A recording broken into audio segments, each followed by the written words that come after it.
మరణాత. దేవునికి స్తోత్రం. అన్ని చేతులు పైకెత్తుదాం. హల్లెలూయా. దేవుని సన్నిధిలో వాక్య ధ్యానంలోకి వెళ్ళాలి. దేవుని వాక్యాన్ని చదువుకుందాం. నిర్గమాకాండము 25వ అధ్యాయము 30వ వచనము ఇలా ఉంది. నిత్యమును నా సన్నిధి రొట్టెలను ఈ బల్ల మీద ఉంచవలెను. మరొక చదవండి. హెబ్రీ పత్రిక 9వ అధ్యాయము 2వ వచనాన్ని కూడా చదువుకుందాం. ఎలాగనగా మొదట కూడా ఒక గుడారం ఏర్పరచబడెను. అందులో దీపస్తంభమును బలయు దాని మీద ఉంచబడిన రొట్టెలను ఉండెను. దానికి పరిశుద్ధ స్థలం అని పేరు. దేవుడు తన పరిశుద్ధ వాక్యాన్ని మన వినికిడిలో దీవించుగాక. ఆమేన్. అందరూ కూడా మోకరించండి. మోకరించగలిగిన ఓపుతున్న వాళ్ళందరూ మోకాళ్ళ మీద ఉండండి. లేకపోతే లేచిన వాళ్ళం నిలబడే వాళ్ళు నిలబడండి. మోకరించగలిగిన వాళ్ళందరూ మోకాళ్ళ మీద ఉండండి. మీ రెండు చేతులు జోడించి దేవునికి నమస్కరించి, ప్రభువా ఈ ఆదివారం నీ సన్నిధికి ముందు తెచ్చావు, నీకు వందనాలు. దేవదూతల చేత, పరలోక పరిశుద్ధుల చేత, సమస్త జీవరాత్రుల చేత నిత్యము స్తుతించబడుచున్న మీరు బలహీనుడమైన మేము కూడా స్తుతించి అర్హత ఇచ్చావు తండ్రి. నీకు స్తోత్రమని దేవునికి ఒకసారి హృదయపూర్వకంగా స్తోత్రం చెప్తాం, స్తుతులు చెప్తాం. ఆరాధన అంటే దేవుని స్తుతించడం. ప్రతి వాళ్ళు హృదయపూర్వకంగా దేవునికి వందనాలు చెల్లిద్దాం. సియోనులో మౌనంగా ఉండే దేవుని స్తుతి చెల్లించుతాం. అలాగే చేతులెత్తి దేవుని స్తుతించడం, దేవుని స్తుతించుతా. మనం నమస్కరించి దేవుని స్తుతించడం, దేవుని స్తుతించుతా. దేవానికి స్తోత్రమయ్యా, నీ సన్నిధికి మనం నడిపించావు, నీకు వందనాలని చెప్పి ప్రతి వారు దేవునికి వందనాలు చెల్లిద్దాం. నీతో గడిపే ప్రతి క్షణము ఆనందబాష్పాలు ఆగవయ్యా. నీతో గడిపే ప్రతి క్షణము ఆనందబాష్పాలు ఆగవయ్యా. కృపకరాంచగా మేలుతో చేర్చగా, కృపకరాంచగా మేలుతో చేర్చగా, నాగరాగకు స్తుతించగా, నిన్ను కీర్తించగా. యేసయ్యా యేసయ్యా నా యేసయ్యా యేసయ్యా యేసయ్యా యేసయ్యా యేసయ్యా యేసయ్యా నా యేసయ్యా. నీతో గడిపే ప్రతి క్షణము ఆనందబాష్పాలు ఆగవయ్యా. తండ్రి నీకు వందనాలు. పరిశుద్ధుడా నీకు స్తోత్రం. ప్రేమామయుడా నీకు వందనములు. కృపాభరితుడు తండ్రి నీకు స్తోత్రములు. అత్యున్నతుడా నీకు వందనములు. ఆరాధనకు యోగ్యుడా నీకు స్తోత్రములు నాయన.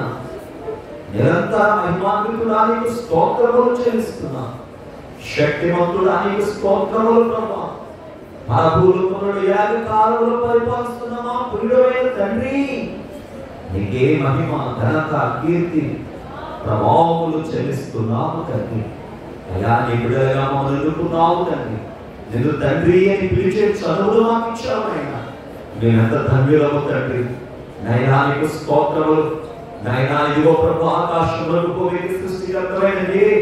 ఆకాశం సింహాసనంగా భూమిని పాదపీఠంగా చేసుకున్న మిమ్మల్ని తండ్రి తండ్రి అని పిలిచే చదువు మాకు ఇచ్చావు. నీ ముఖ దర్శనం చేసుకునే బాధ్యత, నీ పాదాల దగ్గర నుంచే బాధ్యత ఇచ్చినందుకు వందనాలు తండ్రి. వందనములు వందనములు వందనములు, స్తోత్రములు స్తుతులు నమస్కారములు మీకు చెల్లిస్తున్నాను. గతించిన ఆదివారం నుండి ప్రభువా ఈ ఆదివారం వరకు నాయన నీ చల్లని రెక్కల నీడలో మమ్మల్ని కాచి కాపాడి ఎన్నో గండాలు బలహీనత నుంచి లేవనెత్తి నాయన మా జీవితాలను నా ప్రభాని సన్నిధిలో నిలిపిన విధానం బట్టి మీకు స్తోత్రాలు ప్రభా. సజీవుడు ఇక్కడ నిన్ను స్తుతించరు. అవును ప్రభా, స్తోత్రములు వందనాలు చెల్లిస్తున్నాం ప్రభా. నేను స్తుతించడానికి సజీవులుగా వచ్చేందుకు మీకే సమస్త మహిమ, ఘనత, కీర్తి, ప్రభావములు మీకు ఆరోపిస్తూ ఉన్నాము. అయ్యా మీకు స్తోత్రాలు ప్రభా. ఎంతవరకు జరిగిన సన్నిధి క్రమాన్ని బట్టి, ఆరాధన క్రమాన్ని బట్టి మీకు వందనాలు చెల్లిస్తున్నాం.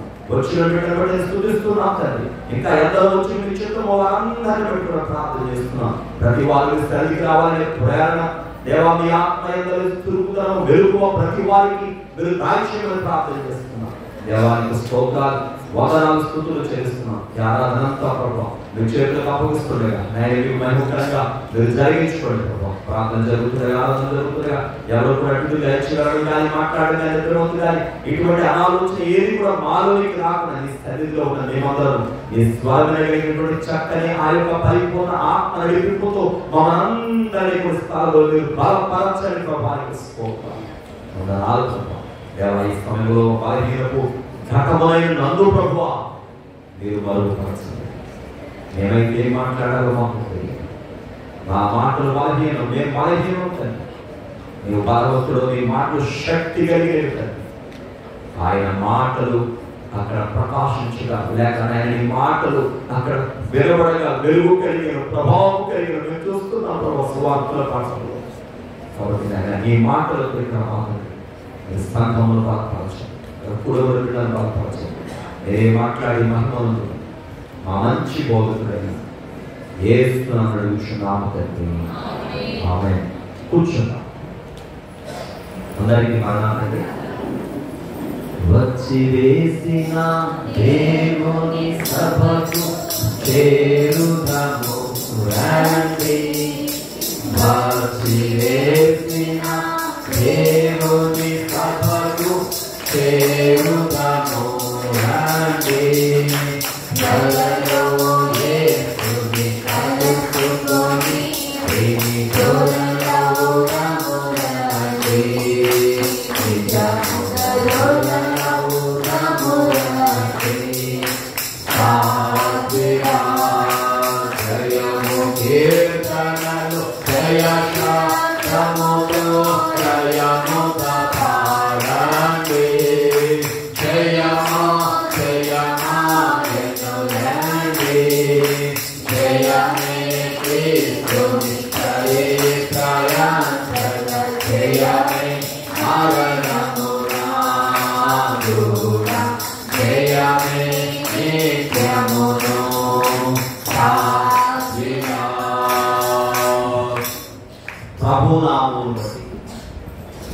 కృపయు సమాధానం మనకు కలుగుగాక. ఆమేన్. దేవుని యందు ప్రియమైన వారలారా, మరి గత కొన్ని వారాలుగా మరి నిర్గమకాండమును మనం ఆధారం చేసుకుని దేవుడు ఇశ్రాయేలు ప్రజలకు ఏర్పాటు చేసిన ప్రత్యక్ష గుడారాన్ని మనం ఆధారం చేసుకుని కొన్ని మాటలు లేకపోతే అందులో ఉన్న ప్రాముఖ్య అంశాల గురించి చెప్పుకున్నాం. ఒక వారం దేవవృక్షం గురించి చెప్పాను. ఎంతమంది గుర్తుంది? మీరు గుర్తున్నామా? సరే, మంచిది. మన వారం అయితే ఏం చెప్పుకున్నాం? యాదివారం, మొదటి యాదివారం. చెప్పండి, మర్చిపోయారా? ధూపవేదిక. ఏ వేదిక? ధూపవేదిక. మన శుక్రవారం పై శుక్రవారం ఎత్తడి గంగాళం. సరే, ఎంతమంది గుర్తుందని అయితే తెలియదు కానీ సరే, ఈరోజు మన వాక్యాంశం సముఖపు రొట్టెల బల్ల. ఏ బల్ల అండి? సముఖపు రొట్టెల, సన్నిధి రొట్టెల బల్ల. చూసుకోండి ఒకసారి. నిర్గమకాండం 25వ అధ్యాయం 30వ వచనం. నిత్యమును నా సన్నిధిని, సన్నిధి రొట్టెలను ఈ బల్ల మీద ఉంచవలను. అక్కడ బల్ల అనేది ఒకటి మనకు కనబడుతుంది. ఆ బల్ల ఎక్కడ ఉంది అంటే, మీకు ఇందాక వాక్యం చదివించాను. హెబ్రీ పత్రిక 9వ అధ్యాయము 2వ వచనంలో ఒకసారి ఎలాగనగా మొదట ఒక గుడారము ఏర్పరచబడెను. అందులో ఏమన్నాయమ్మా? దీపవృక్షం ఉండదు, దీపస్తంభం, బల్ల. ఇదిగో బల్ల. ఏ బల్ల? సన్నిధి రొట్టెల బల్ల. ఆ కింద చదవండి, దానికి పరిశుద్ధ స్థలం అని పేరు. ఏ పేరట? పరిశుద్ధ స్థలం అని పేరు. అంటే ఈ బల్ల, ఈ యొక్క సన్నిధి రొట్టెలు ఇవన్నీ కూడా ఎక్కడ ఉంటాయంటే పరిశుద్ధ స్థలములో. ఏ స్థలం అండి? పరిశుద్ధ స్థలం. దేవునికి స్తోత్రం. గట్టిగా చెప్పండి అందరూ. హల్లెలూయా. పరిశుద్ధ స్థలములో ఏముంటాయమ్మా? సన్నిధి రొట్టెల బల్ల. ఏ బల్ల అండి? సన్నిధి రొట్టెల. వచ్చి వేసిన దేవుని సభ బల్ల. ఏ బల్ల అండి? సన్నిధి రొట్టెల బల్ల. ఈ సన్నిధి రొట్టెల బల్ల మీదట 12 రొట్టెలు ఉంటాయి. ఎన్ని రొట్టెలమ్మా? 12 రొట్టెలు. ముందు ఈ బల్లను మనం చూస్తే ఈ బల్ల దేనికి గుర్తుగా ఉందంటే, అంటే అక్కడ ఉన్న ప్రతి వస్తువు ప్రభు గుర్తే. ఎందుకంటే ఆ దేవాలయంలో చేసిన ప్రతి వస్తువును కూడా బంగారు రేకుతో పొదిగించినట్టుగా మనకి వాక్యం చెప్తుంది. బంగారము అనే దేనికి గుర్తుగా ఉందంటే పరిశుద్ధతకు, దైవత్వానికి గుర్తుగా ఉంది. దేవునికి స్తోత్రం. అయితే ఈ బల్ల మీద ఏముంటాయేమో? 12 రొట్టెలు ఉంటాయి. ఈ 12 రొట్టెలను బల్ల భరించాలి. అంటే మనం ఏదో ఈజీగా ఉండదు అనుకుంటాం, కానీ ఈజీ కాదు. 12 రొట్టెలు అంటే 12 గోత్రాలకి సాదృశ్యంగా ఉంది. అంటే ఇశ్రాయేలు భారమంతా ఏది భరిస్తుందన్నమాట? ఆ బల్ల. ఆ బల్ల ఏది గుర్తుగా ఉంది? మన ప్రభు అయిన యేసయ్య. అంటే ఎవరైతే దేవుని విశ్వాసం ఉంచారో వారందరి భారాన్ని ఎవరు భరిస్తున్నారు? మన ప్రభు అయిన యేసుక్రీస్తు వారు. అందుకే బైబిల్ ఒక మాట ప్రభు ప్రార్థన చేస్తారు. యోహాను సువార్త 17వ అధ్యాయం. ఏంట ప్రార్థన అంటే, తండ్రి నీవు నాకు ఇచ్చిన వారందరూ కూడా ఏకమై ఉండాలని వారి కొరకు ప్రార్థన. ఏమై ఉండాలంట? ఏకమై ఉండాలి. దేవునికి మహిమ కలుగును గాక. ఈ బల్లలాగైతే ఆ రొట్టెలను భరిస్తుందో, యేసుక్రీస్తు ప్రభు అనే మన ప్రభువు, మన రక్షకుడు, మన ప్రాణ విమోచకుడైనటువంటి మన ప్రభువు నిత్యము మన భారమును ఆయన భరించేవాడిగా ఉన్నాడు. నిత్యమైన మన భారాన్ని భరించేవాడిగా. అందుకే వాక్యంలో మాట రాస్తాడు పౌలు గారు. రోమపత్రిక 8వ అధ్యాయం 34వ వచనం. శిక్ష విధించువాడెవడు? చనిపోయిన చదవమ్మా. శిక్ష విధించువాడెవడు? చనిపోయిన క్రీస్తు యేసే. అంతేకాదు వృద్ధిలోనికి ఇచ్చిన వాడును, దేవుని కుడిపార్శ్వమున ఉన్నవాడును, మన కొరకు విజ్ఞాపన కూడా చేయువాడు ఆయనే. మన కొరకు విజ్ఞాపన చేయువాడు ఆయనే. మన కొరకు ఏం చేస్తాడు ఆయన? విజ్ఞాపన చేయువాడు ఆయన. శిక్ష విధించువాడు చనిపోయిన క్రీస్తు యేసే. అంతేకాదు మృతులలో లేచిన వాడును, దేవుని కుడిపార్శ్వమున ఉన్నవాడును, మన కొరకు విజ్ఞాపన చేయువాడు కూడా ఆయన. అంటే మన భారమంతా ఎవరు భరిస్తున్నారు? మన ప్రభు అయిన యేసయ్య. దేవుడు బిడ్డారా, ఈ బల్ల మీదట మనం చూస్తే, అదే మీకు మీరు గమనించినప్పుడు నిర్గమకాండ 23 నుంచి 30 వచనం చూస్తే ఆ బల్లని చేసిన విధానం కూడా కనబడుతుంది. అంటే మీకు ఒక అర్థం చెప్తున్నాను. ఇప్పుడు నేను ప్రసంగ పీఠిక మీద నిలబడ్డాను. ఈ వేదిక మీద, ఈ వేదిక పైన చుట్టూ ఒక బద్ద కట్టబడింది. ఇప్పుడు బైబిల్ మనకి జారిపోకుండా ఈ బద్ద ఏం చేస్తుంది? అమ్మా కాపాడుతుంది కదా. అలాగే ఈ బల్లకి చుట్టూ ఏం కడతారంటే ఒక బద్దెలాంటి, ఎత్తు బద్దెలాంటి కడతారు. అంటే ఏమాత్రం కూడా బల్ల మీద ఉన్నటువంటి రొట్టెలు ఏమైపోకూడదు? జారిపోకూడదు. అంటే దేవుడు ఒక ప్లాన్ ప్రకారంగా ఆ యొక్క బల్లను ఏదైతే ఉందో అది క్రీస్తు ప్రభువులో కనబడుతున్న లక్షణాల సాదృశ్యంగా మనకు కనబడుతున్నట్టుగా మనకి చూస్తా ఉన్నాం. అయితే ఈ బల్ల మీద ఉన్నటువంటి రొట్టెలు 12 రొట్టెలు. ఈ 12 రొట్టెలు కూడా ఎవరు సూచిస్తున్నాయంటే ఇశ్రాయేలీయులు 12 గోత్రాలను మనకి సూచిస్తున్నాయి. అయితే ఇప్పుడు మీరు అనుకోవచ్చు, యేసు ప్రభు వారి కాలం వచ్చేటప్పటికి 12 గోత్రాలు లేవు. ఉన్నాయా? 2 గోత్రాలు ఉన్నాయి. ఎందుకని? మిగిలిన 10 గోత్రాలు ఏమైపోయాయి? చెదిరిపోయినాయి. యోధా గోత్రం, బెన్యామీను గోత్రమే మాత్రమే మిగిలింది. కానీ దేవాలయంలో ఎన్ని రొట్టెలు ఉండేవి? 12 రొట్టెలు ఉండేవి. అమ్మా, క్రీస్తు ప్రభువులో ఉన్నవారు ఎక్కడెక్కడున్నా అందరూ ఎవరు అన్నమాట? ఆయన వారి. ఒకసారి వాక్యం యోహాను సువార్త 17వ అధ్యాయం 11వ వచనం చూడండి ఒకసారి. నేనికను లోకములో ఉండను గాని 17:11 యోహాను సువార్త 17:11 నేనికను లోకములో ఉండను గాని మీరు లోకములో ఉన్నారు. చదవమ్మా. నేను మీ యొద్దకు వచ్చుచున్నాను. ఉమ్. పరిశుద్ధుడైన తండ్రి, ఆ. మనము ఏకమై ఉన్నలాగున వారును ఏకమై ఉండవలెనని నీవు నాకు అనుగ్రహించున్నావు. మనమంటే ఇక్కడ తండ్రి కుమారులు. తర్వాత మాట వచ్చినప్పుడు అన్నాడు, నీవు నాకు అనుగ్రహించిన వారును నీ నామమందు వారిని కాపాడు. చదువు. నీవు వారి యొద్ద ఉండగా ఆ. నీవు నాకు అనుగ్రహించిన వారిని ఉమ్. నీ నామమునందు కాపాడు. చదువు. నేను వారిని భద్రపరచుకుని వరకు ఆ. లేఖనము నెరవేరినట్లు ఉమ్. నాశనముందును తప్ప ఉమ్. వారిని వారు ఎవరినూ నశింపలేదు. దేవునికి మహిమ కలుగును గాక. కాబట్టి మనం ఆలోచించవలసిన విషయం ఏంటంటే, ఇక్కడ ఒక చక్కని ప్రార్థన ప్రభు చేస్తున్నారు. ఏంటి ఆ ప్రార్థన అంటే, ఎవరైతే ప్రభువునందు విశ్వాసం ఉంచారో వారందరూ ఏమై ఉంటారంట? ఏకమై ఉండవలెను.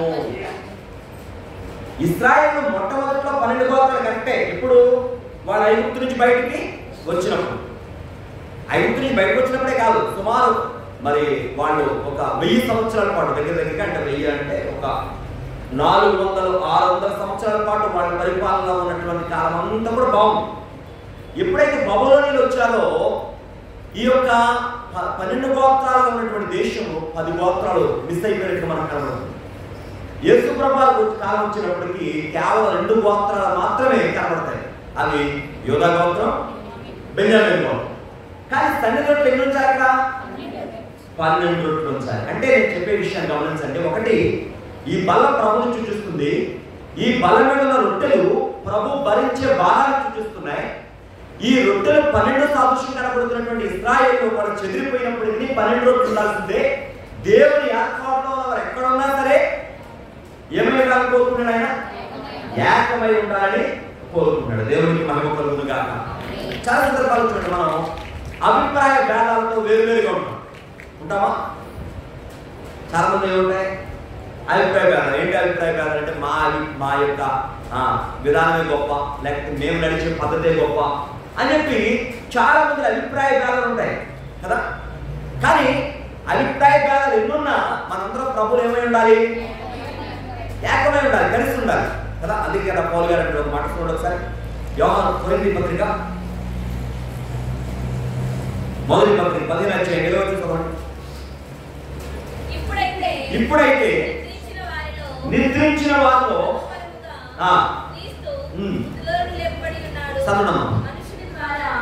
మరణం వచ్చే గనుక మనుషుని ద్వారానే మృతుల పునరుద్ధానములు కలిగెను. ఆదామునందు అందరూ ఎలాగ మృతి పొందుచున్నారో అలాగుననే క్రీస్తునందు అందరూ బ్రతికింపబడుదురు. ప్రతి వాడును చెప్పండి మాట, ప్రతి వాడును తన తన వరసలోనే. విన్నారమ్మా? ప్రతి వాడు ఏమవుతాడంట? తన తన వరసలో బ్రతికించబడతాడు. అమ్మా, ఎవరి వరస? వారిదే. అవునా కాదా?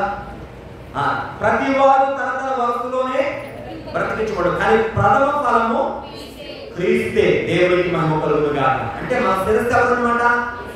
మన ప్రభు అయిన యేసయ్య. కానీ మన వరస మనకు ఉంది. ఈ వరసలో మనం జీవిస్తూ మనం ఎవరి కొరకు నడవాలి? ప్రభు కొరకు మనం నడిచే వారిగా ఉండాలి. దేవునికి స్తోత్రం. ఒకవేళ ఇశ్రాయేలు చెదిరిపోయినా దేవుని ఏర్పాటులో 12 రొట్టెలు అక్కడ దేవాలయంలో ఆ పరిశుద్ధ స్థలంలో ఉండవలసిందే. దేవునికి మహిమ కలుగును గాక. ఆమేన్. అయితే ఇక్కడ మనం 2 విషయాలు నేర్చుకున్నాం. బల్ల ప్రభుని సూచిస్తుంది, ఆ బల్ల మీద ఉన్న రొట్టెలు ఇశ్రాయేలులను సూచిస్తుంది. అయితే ఇప్పుడు రెండవది ఏంటంటే, ఈ రొట్టెలను ఎవరు తినాలి అనేది కనుక ఆలోచన చేసినట్లయితే ప్రతి వారు యాజకుడు తీసుకుంటాడు ఆ రొట్టెలు, మళ్ళీ కొత్త రొట్టెలు పెడతాడు. అర్థమవుతుందమ్మా? ఎవరు తింటారు ఈ రొట్టెలు? యాజకుడు. మీరు అనుకోవచ్చు, ఇప్పుడు బైబిల్ చదివితే సమాయోజనానికి వెళ్తే యాజకుడు కానిటువంటి రాజు అయినటువంటి దావీదు తిన్నాడు కదండి పాస్టర్ గారు. అతనితో ఉన్నవాడు కూడా తిన్నాడు కదా రొట్టెలు, సమూహపు రొట్టెలు. రొట్టెలు అని అనుకోవచ్చు. కరెక్టే, అక్కడికి వస్తాను. ప్రియమైన వాళ్ళ ఇప్పుడు రొట్టెలు ఎవరు తిన్నారండి?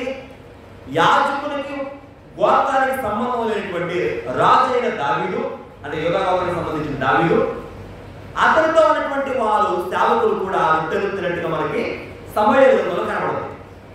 అయితే దేవుడు ఆ కార్యాన్ని ఒప్పుకున్నాడా అంటే ఖచ్చితంగా యేసు ప్రభువు ఒప్పుకున్నాడు. దేవునికి స్తోత్రం. ఇప్పుడు మనం అక్కడికి వద్దాం. మత్తయి సువార్త 12వ అధ్యాయం మొదటి వచనం. ఆ కాలమందు యేసు ప్రభువు అనే రోజు ఏ రోజు వెళ్తారంట? విశ్రాంతి ప్రయాణం వెళ్తారట. పంటచారలో పడి వెళ్ళుచుండగా ఆ దేవునికి మహిమ కలుగును గాక. దేవుని స్తోత్రం. ఒకసారి చెప్పండి హల్లెలూయా. యేసు ప్రభువు శిష్యులు కలిసట పంటచారలో వెళ్తున్నారట, ప్రయాణం వెళ్తున్నారు. శిష్యుడికి ఆకలిగా ఉంది. వెంటనే ఏం చేశారంటే ఆ వెన్నెలు తెంచుకుని తిన్నారు. అమ్మ ఏం చేశారు? ఆ వెన్నెలు తెంచుకుని తిన్నారు. వీళ్ళకి ఆకలిగా ఉంది, శిష్యుడికి తిన్నారు. వెంటనే అక్కడ పరిచయులు, ఎవరు పరిచయం తెలుస్తారు మీకు? పరిచయం అంటే ఎవరు? యూదా సమాజంలో పరిచయులు, శాస్త్రులు, లేకపోతే ధర్మశాస్త్రోపదేశకులు, లేఖికులు, వీళ్ళందరినీ కూడా సమాజంలో హైయెస్ట్ గా వాళ్ళు చూస్తారన్నమాట. అంటే వాళ్ళు చాలా తెలివైన వాళ్ళు, గ్రంథాన్ని ఇప్పుడు వాళ్ళతో పఠించేశారు, వాళ్ళు చాలా తెలివైన వాళ్ళు, ఎక్కడైనా ఏదైనా చెప్పగలరు, వాళ్ళు చాలా సమర్థులు, చాలా తెలివైన వాళ్ళు, చాలా యోగ్యులు అని చెప్పుకునే గుంపే ఈ పరిచయ గుంపు అనమాట. వాళ్ళందరూ అందులో వస్తారు ఈ పరిచయం. ఆయన ఇంకోటి కూడా ఉంది, సద్దుకైలు. వాళ్ళు ఎవరండి అంటే వాళ్ళు కూడా అటువంటి, కాకపోతే కొంచెం వెనుక వాళ్ళ డిఫరెంట్ ఏంటంటే ఈ పరిచయం ఏమో పునరుద్ధానం నమ్ముతారు. అమ్మా మనం కూడా పునరుద్ధానం నమ్ముతాం కదా, నమ్ముతామమ్మా, నమ్ముతున్నాం. మృతుల పునరుద్ధానమును నమ్ము విశ్వాసంలో చెప్పుకున్నారు కదండి. మరి ఏం చెప్పేశారు? మృతుల పునరుద్ధానమును నమ్ముతున్నా లేదా? యేసు ప్రభువు తిరిగి మరలా లేచారు. మనం ఆయన బిడ్డమైన మనం కూడా ఏమవుతాం? ఆర్భాటంతో, ప్రధానంతో, శబ్దంతో పరలోకమున ప్రభు దిగి వచ్చి చూస్తున్నందులో మృతులైన వారు మొదట లేరు. నమ్ముతున్నాం కదా?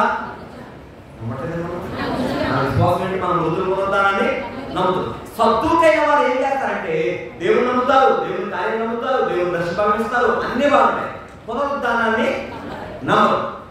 చచ్చిపోయిన మాట తిరిగి లేవు అంటారు. ఆల్రెడీ అదే డిఫరెన్స్ అంతే. కానీ వాళ్ళందరూ వాళ్ళు దేవుణ్ణి యెహోవాను ఆరాధిస్తారు, వీళ్ళు యెహోవాను ఆరాధిస్తారు.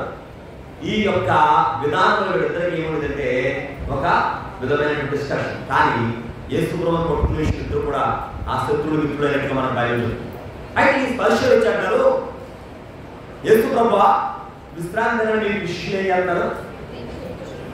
పని అనమాట. ఇప్పుడు ఏం దొరుకుతాడు యేసు ప్రభు, ఎలా దొరుకుతాడా అని చెప్పి యేసు ప్రభువును ప్రశ్నించిన మొదలుపెట్టారు. ఏమని? విశ్రాంతి దినమున నీ శిష్యులు ఏం చేస్తారు? చేయకూడని పని. ఏం చేయకూడదు పని? వెన్నులు చూసుకుని తిన్నారట. అదేంటంట? చేయకూడని పని చేస్తారు వాళ్ళు. అంటే చాలా మంది ఏముంటుందంటే ఆత్మీయమైనటువంటి పద్ధతిని విడిచిపెట్టి వ్యర్థమైన ఆచారాలనే చాలా మంది పట్టుకుంటారండి. అలాంటి వాళ్ళు పరిశీలన ఉన్నారు. అందుకే ప్రాబ్లం. మీరు పల్లెలను వెలుపట ఏం చేస్తారు? మత్తయి సువార్తలో కూడా చెప్పాడు, పల్లెలను వెలుపట శుద్ధి చేస్తారు. లోపల ఎలా ఉంటుంది? అజితేంద్రియత్వంతోనూ తోపుతోనూ సమస్త కల్మషంతో నిండిపోయిందని చెప్పాడు. బయట శుద్ధి కావాలా, లోపల శుద్ధి కావాలా? అమ్మ పళ్ళాన్ని మనం ఎక్కడ శుద్ధి చేస్తాం? ఇప్పుడు మనం ఒక్కో సందర్భాలు పెద్ద పెద్ద పాత్రలు చేస్తామండి. ఏ క్రిస్మస్తో మీటింగ్లో మనం చాలా పెద్ద గిన్నెలు తెస్తాం. తెచ్చినప్పుడు వాటిలో వంట చేయాలి. మనం కూర అన్నం వండుతాం. ఆ వండాల్సిన పాత్ర ఏం చేస్తామంటే ఖచ్చితంగా లోపల శుద్ధి చేస్తాం. బయట ఎలా ఉంటుంది? బాగా మసిపెట్టి ఉంటుంది. ఆ బయట శుద్ధి చేస్తే చేస్తాం, లేకపోతే చేయలేకపోతే లోపల ఏం చేస్తున్నాం? శుద్ధి చేస్తున్నప్పుడు పరిచి అక్కడ వంట వండుతున్నాం. అవును కదా? యేసు ప్రభువు అంటున్నారు పరిచయం ఎటువంటి వాళ్ళంటే ఆ పళ్ళెలను బయట శుద్ధి చేస్తున్నారు, కానీ లోపల ఉంది. అమ్మా మనం వంట చేయడానికి పళ్ళెలను శుద్ధి చేస్తాం, లోపల శుద్ధి చేస్తాం. బయట చేస్తే చేయగలిగాం, లేదంటే అలాగే వంట చేస్తాం. కానీ ప్రభు అంటున్నారు పరిచయం ఎటువంటి వాళ్ళంటే పళ్ళను బయట శుద్ధి చేస్తారు, లోపల ఉన్నది గమనించండి. అందుకే ప్రభు వాళ్ళని హెచ్చరించాడు. ఇక్కడ ప్రభువుతో వాళ్ళ పరిచయం ఏమంటే మీ శిష్యులు ఆదివారం అంటే ఆదివారం కాదు, విశ్రాంతి అంటే శనివారం, ఆ విశ్రాంతి వాళ్ళు చేయకూడని పని చేస్తారని చదవడం. ఇట్లనే తనతో కూడా ఉన్నవారు ఆకలి కొని ఉండగా దేవునికి మహిమ కలుగును గాక. ఇప్పుడు ప్రభు ఏమని చేస్తున్నారంటే తాను తన శిష్యులను తన సేవకులను ఆకలి కొని ఉండగా దావీదు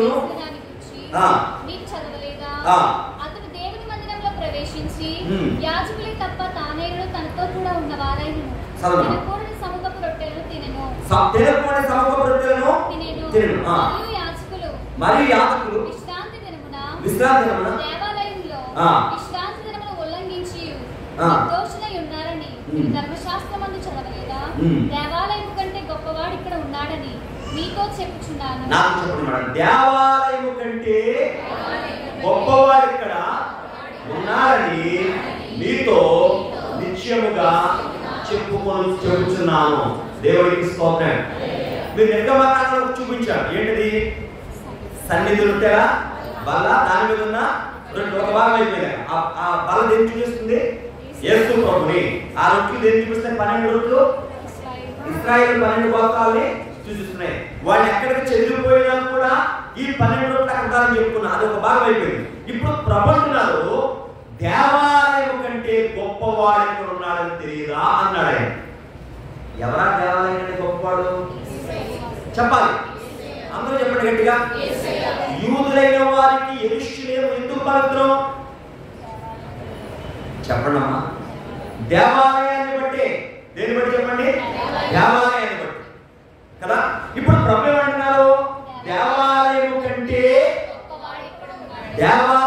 గొప్పవాడు మన ప్రభు అయినా. ఎందుకు?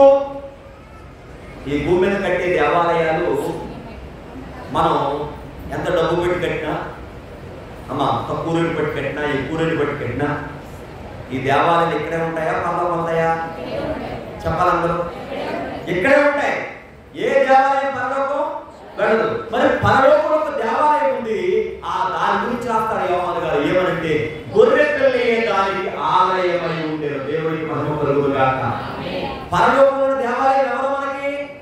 మన ప్రభు అయిన యేసయ్య. ఆయన ఎవరున్నాడమ్మా? చెప్పాలి గట్టిగా. దేవాలయం అయి ఉన్నాడు. దేవాలయం అంటే గొప్పవాడు ఎవరన్నమాట? మన ప్రభు అయిన యేసు. ఎందుకని ఆ దేవాలయం ఇక్కడ ఉంది, అక్కడ ఉంది. మరి ఈ దేవాలయం ఎక్కడ ఉంటుంది? ఇక్కడ ఉంటుంది. కానీ ఎక్కడికి వెళ్దాం? పరలోకం వెళ్ళదు కదా. కానీ పరలోకములకు వెళ్ళే విధంగా ఇదిగో ఈ దేవాలయాలు సిద్ధపడాలి. ఆ దేవాలయాలే మన హృదయం అనే దేవాలయం. దేవునికి స్తోత్రం. ఇప్పుడు మనం ముఖ్యాంశంలో వద్దాం. యేసయ్య వినండి. ఆ విశ్రాంతి దినాన్న వాళ్ళ ఆహారం తింటుంటే ప్రశ్నించిన పరిచయం ఏం జవాబు చెప్పాడు ఆయన? దేవాలయం కంటే గొప్పవాడు ఇక్కడ ఉన్నాడు. ఇప్పుడు దేవాలయం కంటే గొప్పవాడు ఇక్కడ ఉన్నాడంటే దేవాలయంలో ఆహారం కంటే గొప్పవాడు ఉన్నాడు కదా, అవునా కదా? చెప్పండమ్మా. ఇప్పుడు ఆహారం ఎవరు మనకి? మన ప్రభు అయిన యేసయ్య. దేవునికి స్తోత్రం. ఇక్కడికి వద్దాం మనం. ఎక్కడికి? మన ప్రభు అయిన యేసయ్య. అంటే ఇప్పుడు ఆ సన్నిధి రొట్టెలు ఎలాగైతే కనబడుతున్నాయో ఆ యొక్క బల్ల మీద ఆ రొట్టెలు ఎలాగైతే కనబడుతున్నాయో యాజకుడికి ఆహారంగా, ప్రియమైన వాళ్ళగా మనకి మన ప్రభు యేసయ్య ఎప్పుడు ఏమై ఉన్నాడంటే జీవాహారమై ఉన్నాడు. దేవునికి మహిమ కలుగును గాక. యోహాను సువార్తలో ఒకసారి వద్దాం. యోహాను సువార్త 7వ అధ్యాయం 46వ చూద్దాం. 6:46. దేవుని యొద్ద నుండి వచ్చినవాడు తప్ప మరి ఎవడునూ తండ్రిని చూచి ఉండలేదు. ఈయనే తండ్రిని చూచి ఉన్నవాడు. విశ్వసించువాడే నిత్య జీవము గలవాడు. జీవాహారము నేనే. చాలు, అందరూ చెప్పండి. జీవాహారము నేనే. దేవునికి స్తోత్రం. అక్కడ యాజకులు ఏం చేయాలి? ప్రతి వారం రొట్టెలు మార్చాలి. ఎక్కడ? పాత నిబంధన గ్రంథంలో. అవును కదమ్మా? ఆ బల్ల మీద ఉన్న రొట్టెలు వారం వారం పాత రొట్టెలు తీసేసి ఏం పెట్టాలి? కొత్త రొట్టెలు పెట్టాలి. ఆ పాత రొట్టెలు యాజకుడు తీసుకుంటాడు, కొత్త రొట్టెలు బల్ల మీద ఉంచాలి. ఇక్కడైతే ఈ ఆహారం ఏంటి అమ్మ? వారం వారం మార్చే ఆహారం ఇది చెప్పాలమ్మా. వారం వారం మార్చే ఆహారము అది. అందుకే ప్రభువు అంటున్నారు జీవాహారము నేనే. దేవునికి స్తోత్రం. అసలమ్మా మీ పితరుల అరణ్యములో మన్నాను తినను చనిపోయింది, దీనిని తినవాడు చావకుండునట్లు పరలోకం నుండి దిగి వచ్చిన ఆహారం ఇదే. దేవునికి మహిమ కలుగును గాక. నాతో చెప్పండి, పరలోకం నుండి దిగి వచ్చిన ఆహారము ఇదే. పరలోకం నుండి దిగి వచ్చిన ఆహారం మన ప్రభువైన యేసయ్య. అక్కడ ఆహారం ఇచ్చారు, వారం వారము మార్చాలి. ఇక్కడైతే ఇది ఎన్నడూ మారని ఆహారం. ఎందుకని? పరలోకం నుండి దిగి వచ్చిన ఆహారం. ఇది జీవాహారం అన్నమాట. ఏ ఆహారం అండి? జీవాహారం. దేవునికి స్తోత్రం. వాక్యంలో మనం చూసినట్లయితే ఈ ఆహారము రెండు విధాలుగా మనకు కనబడుతుంది. ఒకటి పంచిపెట్టబడుతున్న ఆహారం. ఏ ఆహారమ్మా? రెండు విరవబడుతున్నటువంటి రొట్టె. ఏ రొట్టె అండి? విరవబడుతున్న రొట్టె. వాక్యం చూడండి ఒకసారి. మత్తయి వార్త 14వ అధ్యాయం 15వ వచనం. సాయంకాలం అయినప్పుడు శిష్యుడు ఆయన దగ్గరకు వచ్చి యేసు ప్రభు దగ్గరకు వచ్చి శిష్యుడు అన్నారు, ఇది అరణ్య ప్రదేశము, ఇప్పటికే పొద్దుపోయాను. ఈ జనులు గ్రామంలోకి వెళ్ళి భోజన పదార్థాలు కొనుక్కున్నట్లు వారిని పంపివేయమని చెప్పిరి. వినండమ్మా, యేసు ప్రభు ఒక మీటింగ్ పెట్టారు. ఆ మీటింగ్కి చాలా మంది ప్రజలు రావడం జరిగింది. అయితే ప్రభు వాళ్ళకి వాక్యాన్ని బోధిస్తూ, వచ్చిన వారిని స్వస్థపరుస్తూ మరి ఆయన కార్యాన్ని జరిగిస్తున్నప్పుడు శిష్యులు వచ్చారు, అయ్యా ఇది అరణ్య ప్రదేశము, ఇప్పటికే చీకటి పడిపోయే సమయం అయిపోయింది, మీరు వాళ్ళు వదిలేస్తే వాళ్ళు వెళ్ళి భోజనం తెచ్చుకుంటారండి అన్న. యేసయ్య అన్నాడు, వారు ఎక్కడికి వెళ్ళరు, మీరే వాళ్ళకి ఆహారం పెట్టండి. ఎంతమందికి అమ్మా చెప్పండి? నేను భోజనాలు పెట్టాం. మనం ఎంతమందికి? మహా అయితే 400 మందికో 300 మందికి అనుకోండి. మరి అంతమంది భోజనం పెడతాను. పొద్దున వర్షం వస్తే మనం ఏం చేసాం? చాలా కంగారు పడ్డాం, అవునా? ఎందుకని? వర్షం చేస్తే ఎక్కడ భోజనం అవుతాయి? ఏది ఒక 400 మందికి భోజనం పెట్టడానికి మనం కంగారు పడిపోయాం. ఇప్పుడు యేసు ప్రభువు దగ్గర మగవాళ్ళు ఎంతమంది ఉన్నారమ్మా? 5,000 మంది, ఆడవాళ్ళు పిల్లలు కాకుండా. మరి ఇన్ని వేల మందికి, అంటే ఇంచుమించు ఒక 20,000 మంది పైన ఉంటారు. వీళ్ళందరికీ ఆహారం పెట్టాలంటే అది జరుగుద్దా అమ్మా? ఉన్నపాటున మరి ఏదైనా ఒక 10 రోజుల ముందు 2-3 రోజులు సిద్ధపడుతుంటారు వేరు. ఉన్నపాటున ఇన్ని వేల మందికి ఆహారం పెట్టాలంటే ఎవరి వల్ల అవుతండి? ఎవరి వల్ల? యేసు ప్రభు దగ్గరికి వచ్చాక శిష్యులు, ప్రభువా మన దగ్గర ఉన్న ఆహారం 2 చేపలు 5 రొట్టెలు. ఏంటంట? అందరూ చెప్పండి గట్టిగా. 2 చేపలు, అది కూడా ఎవరి దగ్గర? చిన్నపిల్లల దగ్గర ఉన్నాయంట. అంటే పెద్దల దగ్గర ఉన్నాయని నాకు తెలియదు, కానీ పెద్దల దగ్గర ఇవ్వరు కదా త్వరగా. చిన్నపిల్లడికి మరణం లేదు కాబట్టి పట్టుకుని ఏం చేశాడు? వాళ్ళకి ఇచ్చాడు. పెద్దల దగ్గర ఉంటే పట్టుకుని ఇవ్వలేదు. ఎందుకంటే ఏం చేస్తారంటే మరణం. రోజట 2 యవనస్తులు స్కూల్లో చక్కగా కలిసి భోజనం చేసేవాడు. ఒకటి క్యారేజ్లో కూడా తీసుకుని పంచు తినేవాడు. సరే ఆదివారం ఏం చేస్తుంటారు? తల్లి మాసం కూర వండిందండి. ఆదివారం కాదండి, ఆదివారం స్కూల్కి వెళ్తారు. సోమవారం అనుకోండి వండి ఆ కుర్రోడికి పెడుతూ, అందులో ఒక కుర్రోడికి, నాయన నువ్వు నీ స్నేహితుడు కూర్చుని తినకో, ఎందుకంటే మనకి అది పెట్టడం వస్తుంది కదా అని చెప్పి అనేటప్పటికి ఇది ఏం చేసాడు? ఇంకా తల్లి మాసం వేసింది కదా మాట, వీడు భోజనం వేయడం లేవట్లేదు అక్కడి నుంచి. ఇద్దరు కలిసి వెళ్ళి చేతులు కడుపు భోజనం చేయడం నాకు అలవాటు. రాడంటే తీసుకోవాలన్నాడు. సరే వెళ్ళి భోజనం చేస్తున్నాడు. వీడికి అమ్మకో వెళ్ళిపోయి ఆ చేతులు కడుక్కునే అమ్మకో తినేస్తాడు. తినేస్తుంటే వాడు వచ్చాడంటే ఎదురుగా ఏదో చూశాడమ్మా, కనపడింది. మరి మన ఇద్దరు కలిసి తినేవాళ్ళు కదా, బైబిల్ ఏం చెప్తుంది? నువ్వు నీ పొరుగు వాళ్ళని ప్రేమించమని చెప్తుంది కదా అన్నాడు. ఇద్దరు బైబిల్ చదువులే అంటే ఆడంటే నీ పొరుగు వాళ్ళని దేన్ని కూడా ఆశించకూడదు. ఇద్దరు ఏం చెప్తున్నారు? చెప్పడమ్మా. పెద్దోడికి ఏమవుతుందంటే కొంత స్వార్థం, అవునా? చిన్నపిల్లలు ఏమవుతుంది అమ్మా, ప్రేమాప్యాయత ఉంటాయి, అవునా కదా? సరే గమనించండి, మీరు అర్థం చేసుకుంటారండి. అయితే పెద్దవాళ్ళు ఎవరు లేదు, చిన్నపిల్లవాడి దగ్గర ఉన్నది ఏంటమ్మా 2 చేపలు 5 రొట్టెలు. శిష్యులు వచ్చారు, అయ్యా ఇవి ఎంతమందికి పెట్టమంటారని అడుగుతున్నారు. నిజమే కదా, తక్కువ ఎంతమంది సరిపోతుంది, ఎవరికి చాలు. అయితే ఇదే ఆహారం అండి. వినడమ్మా ఈ మాట కాదు, ఏదైనా చేతులకు వచ్చినప్పటికీ ఇన్ని వేల మందికి సరిపోయిందట. మిగిలిన ముక్కలు అయితే 12 చూసుకున్న వాక్యం మనం గమనించినప్పుడు 16 చూద్దాం. యేసు వారు వెళ్ళనక్కర్లేదు, మీరే వారికి భోజనము పెట్టని వారితో చెప్పగా, వారు ఇక్కడ మన యొక్క 5 రొట్టెలు 2 చేపలు తప్ప మరి ఏమీ లేవని ఆయనతో చెప్పిరి. విన్నారమ్మా? అయ్యా మీరు పెట్టమన్నారు భోజనం, మన దగ్గర ఎంత 2 చేపలు 5 రొట్టెలు తప్ప ఏమీ లేవు అనగానే ప్రభు ఇలా ఇవేనా ఉన్నాయి అన్నారా? మనలాగా ఆయన ఆశ్చర్యానికి లోను కాలేదు. ఎవరన్నా తెలుసా? వాటిని నా దగ్గరికి తీసుకురండి. వారు తెచ్చేలో చెప్తున్నాడు తెలుసా ఆయన, వారందరినీ పచ్చిక మీద కూర్చోబెట్టారు. యేసు ప్రభుకి వాళ్ళు ఏమైనా చెప్పేటప్పుడు పెద్ద ఆహారం అని చెప్పారా? లేదే. కేవలం 2 చేపలు 5 రొట్టెలు. ఎప్పుడైతే వారు కూర్చోమని చెప్పాడు ఆయన, వాళ్ళు ప్రభు దగ్గర తీసుకొచ్చారు. ఆహారం ప్రభు చేతిలో పెట్టారు. ఒకసారి చూడండి, ఆ మాటలు తెలుసుకోవాలి. 19 పచ్చిక మీద కూర్చొని దేవుడికి ఆజ్ఞాపించి ఆ 5 రొట్టెలను నాకు చెప్పాడు, 5 రొట్టెలను 2 చేపలను పట్టుకొని నాకు గట్టిగా చెప్పడం మాట ఆకాశం వైపు కనులెత్తి ఆశీర్వదించి ఏం చేశారంట? ఎటువైపు చూపించడం ఆయన ఆహారాన్ని? ఆకాశం వైపు. దేవునికి మహిమ కలుగును గాక. ఆమేన్, హల్లెలూయా. నేను అంటున్నాను, ఇప్పుడు ఈ ఆహారం పేరు పెట్టుకున్నామా? ఏ ఆహారం అమ్మా?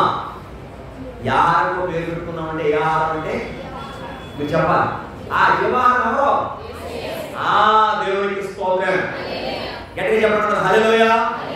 జీవాహారం పేరు కలిగిన యేసు ప్రభు వారి చేతిలోకి వచ్చిన ఈ ఆహారం ఏమైపోయిందంటే జీవాహారం అయిపోయింది. ఏమొచ్చింది? ఆహారానికి జీవం వచ్చింది. ఎన్ని చేపలు? 2 చేపలు. ఎన్ని రొట్టెలు? 5 రొట్టెలు. కానీ యేసు ప్రభు చేతిలోకి వచ్చినప్పుడు ఏమైంది? ఇప్పుడు చెప్పండి, వీటి లెక్క చెప్పాలి మీరు. అదేనండి లెక్క. ఆ లెక్క ఏంటంటే 20,000 మంది తినగా 12 గంపలు మిగిలిన ఆహారం అయింది. దేవుని స్తోత్రం. ఆ లెక్క చూసారు ఎంతమంది? ఎంతమంది అన్నారండి? 20,000 మంది తినగా 8 గంపలు మిగిలి. ఎందుకని? ఇప్పుడు చెప్పండి, ఇది జీవాహారం, అవునా? ప్రియమైన వాళ్ళ ప్రభు చేతిలో ఉండేది ఏమైనామా? పంచి పెట్టబడింది. గట్టిగా చెప్పండి. అందుకే యేసు ప్రభు వారు సిలువలో యాగమైన నాటి నుండి నేటి వరకు కూడా ఈ ఆహారం ఏమవుతుంది? పంచిపెట్టబడుతూనే ఉంది. దేవస్థాయి గారు ఒక చక్కని పాట రాస్తారండి, ప్రభు సంస్కారం అనే పాట. అందుకని పాడడం అందుకును రొట్టెతో ఆయన శరీరము నందుకొందుము మహిమ మరియకు తాంబు ఎందారెన్నో ఆవి వందల ఎందాయో వందించి పాదయు కరుగలేరో వందించి పాదయు కరుగలేరో ప్రభు సంస్కారపు విందు ప్రభు సంస్కారపు విందు పరుగెత్తుకొని రండి ప్రభువే కనవిందు. అందుకున్న రొట్టె ద్వారాట అందిస్తున్న ఆయన బాధట అంటే ఇంకా అందుకోవాల్సిన వారు చాలా మంది ఉన్నారు. ఇంకా అనేక మందికి ఆ ఆహారం ఏమవుతుందమ్మా? పంచిపెట్టబడుతుంది. దేవుని స్తోత్రం. యేసు ప్రభువు శరీరం ఆనాటి నుండి ఈనాటి వరకు ఏమవుతుంది? పంచిపెట్టబడుతూనే ఉందన్నమాట. కనుక మనం గమనించినట్లయితే ఈ ఆహారం ఏ ఆహారం చెప్పుకున్నాం? పేరు జీవాహారము. ఏ ఆహారం అండి? జీవాహారం. ఎందుకంటే మన ప్రభువైన యేసుక్రీస్తు వారు మన కొరకు మరణించారు, తిరిగి మన ఆయన లేచారు. అందుకే ప్రభువైన నేనే మార్గమును సత్యమును నేనే జీవమును. దాన్ని గమనించండి, మనం జీవం అనే దాన్ని కోరుకుంటూ ఉంటాం. నిజమే, మనం లోపల జీవిస్తున్నామంటే దేవుడు ఇచ్చినటువంటి ఆత్మను బట్టే కదా, జీవిస్తున్నామంటే దేవుడి కృపను బట్టే కదా, ప్రిపేర్టువంటి వల్ల. మరి ఈ లోకం బట్టికే మనం జీవించేది, నిత్యరాజ్యానికి మనం జీవించాలి కనుక ఆ జీవాహారమైనటువంటి క్రీస్తు ప్రభు మనకి ఏమై ఉన్నాడమ్మా? నిరంతరము కూడా ఆహారమైన. అందుకే ఆ దేవాలయంలో ఉన్న రొట్టెలు ఎప్పుడు కూడా పాడవడానికి వీలేదండి, ఎప్పుడు ఫ్రెష్గానే ఉంటుంది. అందుకే ప్రభు సేవలు ఎప్పుడు కూడా పాడేది. అందుకే కీర్తనలో మాట చూడండి ఒకసారి, 15వ కీర్తన 11వ చూద్దాం. కీర్తన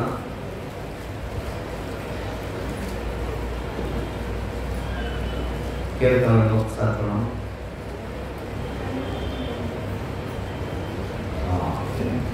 కీర్తన 16వ కీర్తన 19వ. అందువలన నా హృదయం సంతోషించుచున్నది, నా ఆత్మ హర్షించుచున్నది, నా శరీరం కూడా సురక్షితంగా నివసించున్నది. ఎందుకనగా నీవు నా ఆత్మను పాతాళంలో విడిచిపెట్టవు. చెప్పండి, నా అందులో కలిస్తారు. నీ పరిశుద్ధుని కుళ్ళు పట్టనీయవు. ఏమవో? నీ పరిశుద్ధుని కుళ్ళు పట్టనీయవు.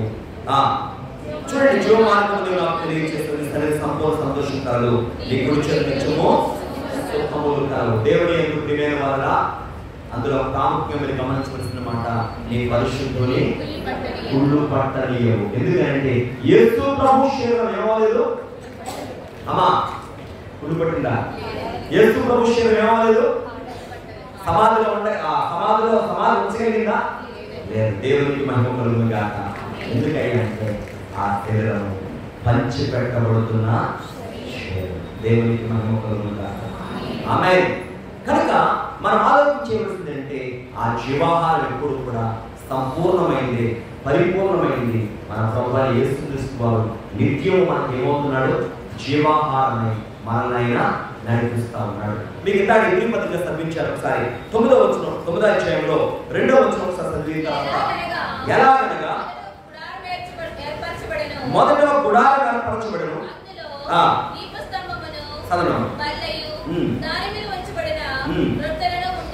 అవన్నీ కూడా మీరు చదువుకుంటే కింద దాకా, అంటే 10వ వచనం దాకా మీరు చదివితే ఏవేవి దేవుడు దేవాలయంలో చేయించాడో ఉంటుందండి అమ్మా. అయితే 11వ వచనం మీరు చదువుతున్నాను.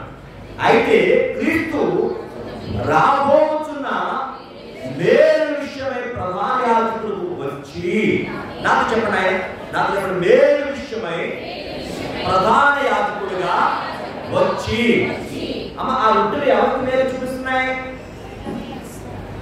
చెప్పండి అమ్మా? యూదులందరికీ, ఇశ్రాయేలులందరికీ సాదృశ్యంగా కనబడుతున్నాయి, అవునా కదా? చెప్పండి గట్టిగా. అవును. అయితే ఇక్కడే రాశాడు చూడండి, అయితే క్రీస్తు రాబోచున్న మేలు విషయమై ప్రధాన యాజకుడుగా వచ్చి, కానీ నిత్యమైన విమోచన సంపాదించి హస్తకృతము కానిది ఆయన. అక్కడ యాజకులు ఏం చేయాలి? రొట్టెలు చేసి పెట్టాలి, అవును కదా? యాజకులు రొట్టెలు చేసి పట్టుకొచ్చి దేవాలయంలో ప్రతి వారం కొత్త రొట్టెలు పెట్టాలి, పాత రొట్టెలు వాళ్ళు తీసుకెళ్ళిపోవాలి. ఇక్కడ వాక్యం చూడండి, మన ప్రభువైన యేసయ్య హస్తకృతము కానిదంటే చేతులతో చేసిన రొట్టె కాదు, ఆయనే రొట్టెగా మారాడు, ఆయన జీవాహారంగా మారాడు.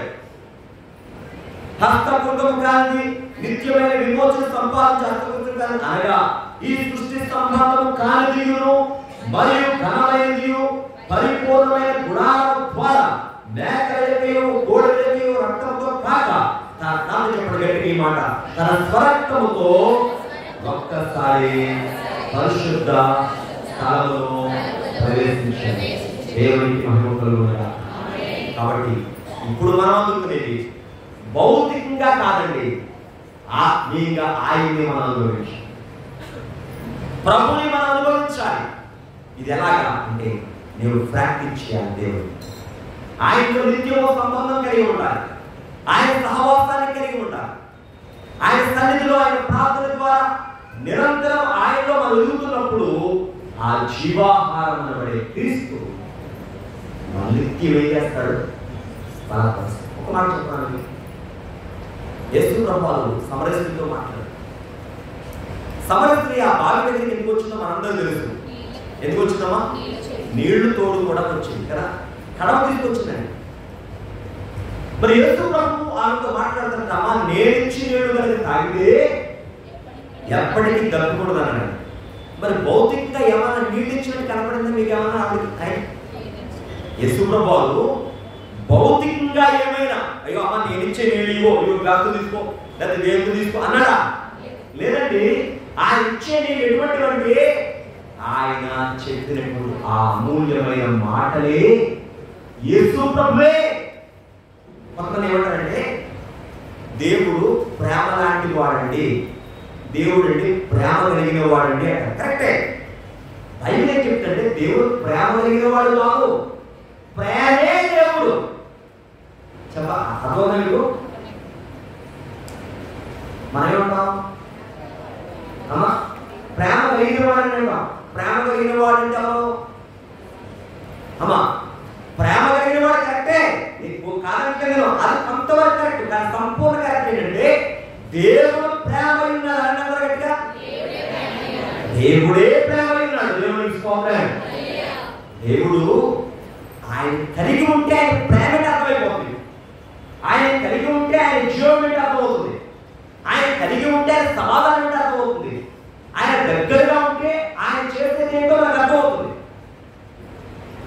కనుక వాక్యంలో మనం చూస్తే యేసు ప్రభు సమరయతో మాట్లాడినప్పుడు ఆ మాటల పరంపర కొనసాగుతుంటే ఒక్కొక్క మాట సమరయస్త్రీ వింటూ ఉంటే ఆమె బుర్ర నుంచి ఒక్కొక్కరు పలికిన తర్వాత ఆమె ఏంటో ఆమెకి అర్థమైందండి. దేవుని స్తోత్రం. ఏమైంది? దైవజనుడంట ఒక సంఘంలో బోధిస్తూ పాపము చాలా బరువైంది అని వ్యవసాయం కూడా పాప భారం ఎల్ల మోసి బరువు దించి వేస్తున్నాం అంటే పాప భారం ఎల్ల మోసి బరువు దించి వేస్తున్నాం. పాప అనుకునేది బరువు. దైవజనుడంట పాపము చాలా బరువైంది. ఎవరు లేచి నాకు ఏం బరువు అనిపించలేదు అన్నాడు. ఏమనిపించాడు? మాట్లాడుతుంది నాకేమి బరువు అనిపించలేదు. ఏమనిపించలేదు?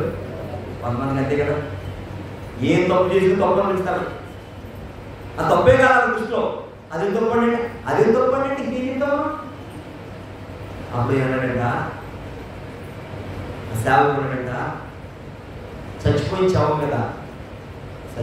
మీద 1 కేజీ బరువు తిరుగుతుందా? కొన్ని టన్ను బరువు తిరుగుతుందా? మనం చచ్చిపోయిన వాళ్ళకి ఏమవుతుంది? ఏదైతే ఏమవుతుంది? జీవం అప్పుడు ఎంత బరువు ఉంది నీకు అర్థమయ్యి ఆ పాపం ఏంటో నీకు తెలిసి దానికి నువ్వు దూరంగా ఉంటామేమన్నాడు. దేవుని స్తోత్రం. చూసారా? హల్లెలూయా. పాపం బరువు ఏంటో తెలియమంటే నీవు ఆ పాపంలో పడి ఉన్నావు అంటే ఆ బరువు ఏంటో నీకు తెలియదు. ఎప్పుడైతే జీవమైన ప్రభువులో నీవు వెలుగింపబడతావో ఆ పాపం యొక్క బరువు నీకు అర్థమవుతుంది. ఏ పాపం అంటకుండా నీవు జీవిస్తావు. దేవునికి స్తోత్రం. ఆయన నిన్ను వెలిగించాలి అంటే నీలో పరిపూర్ణత రావాలి. ఏంటంటే క్రీస్తు రక్తంతో ఎప్పటికప్పుడు ఆయన శరీరం ఎప్పటికప్పుడు వాళ్ళను కడగబడాలి, ప్లస్ బలం పొందాలి. ఆయన శరీరం ఒకటి ఆయన రక్తంలో కడగబడాలి, ఆయన శరీరంలో మనం ఎప్పటికప్పుడు ఆయన శరీరంతో మనం ఎప్పటికప్పుడు బలం పొందుకుంటుండాలి. దేవునికి మహిమ కలుగునుగా. ఆమేన్. హల్లెలూయా. ఇంకొక మాట కూడా చెప్పి ముగిస్తానండి వాక్యాన్ని. మత్తయి సువార్త 20వ అధ్యాయం 26వ వచనం. యేసు ప్రభువు శిష్యులకు ఇస్తున్న ఆఖరి విందు లేక ప్రభు శిష్యులు కలిసి ఏర్పాటు చేసినటువంటి పస్కా విందులో ప్రభు మాట్లాడుతున్నటువంటి చివరి మాట, అంటే సిలువకు వెళ్ళే ముందు ఆయన చివరిగా మాట్లాడుతున్న మాటగా వింటున్నా చూడండి. వారు భోజనం చేయించుండగా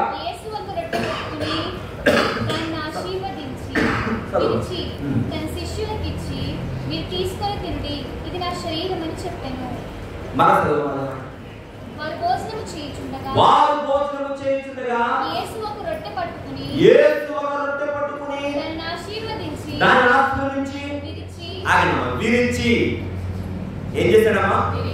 విరిచి ఒక రొట్టె పట్టుకున్నాడు. ఒకటే ఏం చేశాడట? విరిచి. ఒక్కడే యేసయ్య. ఎంతమందికైనా విరవబడిన అనుభవం ఆయనకే ఉంది. ఎంతమందికైనా సరిపోయే అనుభవం ఆయనకే ఉంది. ఏ స్థితికైనా సరిపోయే అనుభవం ఆయనకే ఉంది. ఒక్కటే రొట్టె. ఆయన ఏం చేశాడమ్మా? విరిచి తన శిష్యులకి ఇచ్చి మీరు తీసుకుని తినండి, ఇది నా శరీరం. చాలు. ఒక్కొక్కసారి ఇంకొక వచనం చదవండి. కొరింథీ పత్రిక మొదటి పత్రిక 11వ అధ్యాయం 24వ వచనం.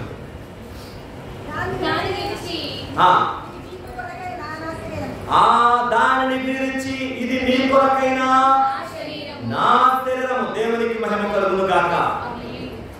ప్రభువారట తను అప్పగించబడే రాత్రి ఏం చేసిన రొట్టె పట్టుకుని విరిచి ఇది మీ కొరకైన నా శరీరము అని చెప్పాడు. ఏమని చెప్పాడు? మీ కొరకైన నా శరీరం. దేవుడి మాట ఎవరు చెప్తున్నారు? పౌలు గారు కదా. పౌలు గారికి ఏం చెప్తున్నాడమ్మా? మనసంలో దేవుడు దాని గురించి ఇది మీ కొరకైన నన్ను జ్ఞాపకం చేస్తుంటకై దేవునికి మహిమ కలుగును గాక. మనం ప్రభువుని అనేక విషయాలు జ్ఞాపకం చేసుకున్నాం. ప్రార్థన ద్వారా జ్ఞాపకం చేసుకున్నాం, వాక్యం ద్వారా జ్ఞాపకం చేసుకున్నాం, సహవాసం ద్వారా జ్ఞాపకం చేసుకుంటున్నాం. అమ్మా దేవుడు స్తుతించడం ద్వారా జ్ఞాపకం చేసుకున్నాం, పాటలు పాటల ద్వారా జ్ఞాపకం చేసుకున్నాం. అన్నిటికంటే ప్రాముఖ్యంగా ఆయన చేసే రక్తాలు మనం అందుకోవడం ద్వారా ప్రభువుని మనం జ్ఞాపకము దేవునికి మహిమ కలుగును గాక. కాబట్టి మనం ఆలోచన చేస్తుంటే అక్కడ సన్నిధి రొట్టెలు బల్ల, ఆ బల మీద ఉన్నటువంటి రొట్టెలు ఇశ్రాయేలు చూస్తూ ఉన్నాయి. ఆ ఇశ్రాయేలు ఆ బల రొట్టెలు ఆ భారాన్ని ఎలాగైతే బల బలుస్తుందో మన ప్రభు యేసుక్రీస్తు ప్రభు నిత్యము కూడా మనల్ని భరించేవాడు. అయితే అక్కడ పాత నిబంధనలో ఉన్నటువంటి ఆ రొట్టె లేకపోతే ఆ యొక్క సమస్తం కూడా క్రీస్తు ప్రభువు సాదృశ్యంగా మనం చూసుకున్న రాబోతున్న వేరుడు ఛాయ అంతా ఎవరు కనబడుతుంది? మనకి ప్రభువులు కనబడుతుంది. ఆయన ఇచ్చేటువంటి జీవాహారం చేత అనగా ఆయనే జీవాహారం. ఆయన ఇచ్చేదండి జీవాహారం ఎవరు? దేవుడు ఏమైనాడు? దేవుడే ప్రేమ కదా. దేవుడే జీవం. ఎవరు చెప్పడమ్మా? ప్రభు చెప్పారు నేనే మార్గమును సత్యమును నేనే జీవం. ఆయన అనుభవిస్తే మనకి ఏంటన్నమాట? ఆయన కలిగి ఉంటేనే మనకి ఏంటి? జీవం. దేవునికి మహిమ కలుగును గాక. కాబట్టి ఆ రొట్టెలు ఎలాగైతే అవి నిత్యము సంపూర్ణంగా ఉండాలి, అలాగే మన ప్రభు యేసయ్య ఎల్లప్పుడూ కూడా పరిపూర్ణుడైన పరిశుద్ధుడైన యథార్థవంతుడు మరి ఆయన బిడ్డలుగా ఉన్నటువంటి మనం కూడా ఎల్లప్పుడూ కూడా పరిపూర్ణంగా ఉండాలి. మనం కూడా అనేక మందికి విరవబడిన అనుభవం కలిగిన వారిగా మార్చబడాలి. అంటే ప్రభు ఎలాగైతే పరిశుద్ధుడై ఆయన విరవబడ్డాడో నీ జీవితం కూడా యథార్థతగా కాపాడుకుంటూ అనేక మందికి నీవు కూడా విరవబడిన అంటే మనం కూడా అనేక మందికి ప్రభువును ప్రకటించేవారిగా, ప్రభు ప్రేమను మనం వ్యక్తపరిచేవారిగా మనం ఉండవలసిన వారమైన. ఎందుకంటే ప్రభు రాకడ బహు సామీప్యంగా ఉంది. ఇప్పుడు ఎక్కడ చూసినా ప్రపంచం అంతా కూడా నెమ్మది లేని రోజుల్లో మనం నెమ్మది ఉందండి. ఎక్కడ చూసిన నెమ్మది మనకి లేదు. మరోదాకా రష్యా ఉక్రెయిన్ గొడవ ఉంది. ఇప్పుడు ఇజ్రాయెల్కి ఇరాన్కి, ఇజ్రాయెల్కి లెబనాన్కి మరి యుద్ధం జరుగుతూ ఉంది. అయితే ఏ క్షణాన ఇది ప్రపంచ యుద్ధంగా మారద్దో తెలియదు. కానీ ప్రియమైన వారు మనం ఎల్లప్పుడూ కూడా మెరుపు కలిగి మనం ప్రార్థన చేయాలి. ఎందుకంటే ఇంకొక మాట కూడా మీకు చెప్పాలి కదా, ప్రపంచంలో అన్ని దేశాలు కూడా ఏం చేసుకుంటున్నాయంటే మా రక్షణ కోసం అంటూ అణుబాంబులు తయారు చేస్తుంది. వీళ్ళు కనుక ఈ అణుబాంబులే కనుక ప్రపంచం మీద ప్రయోగిస్తే, భూమి మీద ప్రయోగిస్తే, దేశాల మీద ప్రయోగిస్తే పచ్చగడ్డి పడడానికి కూడా కొన్ని ఏళ్ళు పచ్చగడ్డి భూమి మీద మరలా జీవం రావడానికి కొన్ని సంవత్సరాల తరాలు పడుతుంది. ప్రియమైన వద్ద మరి అలాంటి రోజుల్లో మనం 50 ఏళ్ల క్రితం 50-60 ఏళ్ల క్రితం మరి జపాన్ దేశంలో నాగసాకి హిరోషిమా అనే పట్టణాల మీద అమెరికా అణుబాంబు వేసింది. అది ప్రయోగం కోసం వేసింది, సిటీకి బయట వేసింది. కానీ ఆ 2 సిటీస్ కూడా శ్మశానమైంది. వాళ్ళు చాలా తెలివైనవాళ్ళు కాబట్టి ఆ జపాన్ వాళ్ళు మరి చాలా త్వరగా దిద్దే తప్ప ఇక ప్రపంచంలో ఏ దేశం అయితే ఇంకా మళ్ళీ తిరిగి వేసేమనుకోలేదు. కాబట్టి అటువంటి భయంకరమైన రోజుల్లో ఉన్నాం మనం. ప్రార్థన చేయండి. దేవుని వాక్యం ఏం చెప్తుందంటే ఏ క్షణమైనా దేవుడు పిలిస్తే మనం అయిపోం. కానీ అమ్మా ఏ క్షణమో మనకి తెలియదు. కానీ ఏ క్షణమైనా నీవు నేను దేవుని స్వరూపంలోకి మారి ఉండాలి అంటే యేసుక్రీస్తు ప్రభు యొక్క ఆ శరక్తాలను అనుభవించినటువంటి ఆయన్నే మనం అనుభవిస్తాం. ఏదో శరక్తాలు భౌతికంగా తీసుకోవడం కాదు. కాబట్టి ఎల్లప్పుడూ ప్రభుని కలిగి ఆయన క్రియలు కలిగి ఆయన లక్షణము కలిగి ఆయన సత్ప్రవర్తన మనం కలిగి మనం ముందుకు సాగినప్పుడు మనం ఆయన కృపగలం, ఆయన రాకడ మనసు. అందుకంటే పౌలు భక్తుడు ఫిలిప్పీ పత్రిక 2వ అధ్యాయం 5వ వచనంలో క్రీస్తు యేసును కలిగిన ఈ మనస్సు మీలో కలిగి ఉంది. కాబట్టి ఆయన వంటి మనసు మనం కలిగి, ఆయన వంటి యథార్థ జీవితం మనం కలిగి మనం జీవించి ఆయన కృపగలుగుతాం. వరుడు ప్రియుడు ప్రాణాలు యేసయ్య మనకు అనుగ్రహించుగాక. ఆమేన్. మోకరించండి.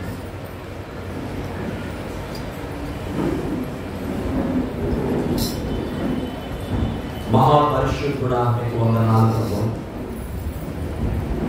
గౌరవపాత్రుడు తండ్రి నీకు స్తోత్రాలు. పరలోకపు దేవ పరిశుద్ధుడా,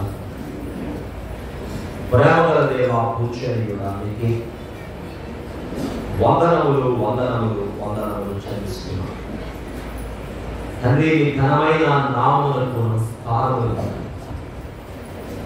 ప్రభువా, నీ పరిశుద్ధమైన పాదములకు స్తోత్రము తండ్రి. ఇంతవరకు వెలువడిన వాక్యము మా అందరి అంతరంగాలలో తెలుసు నాయన.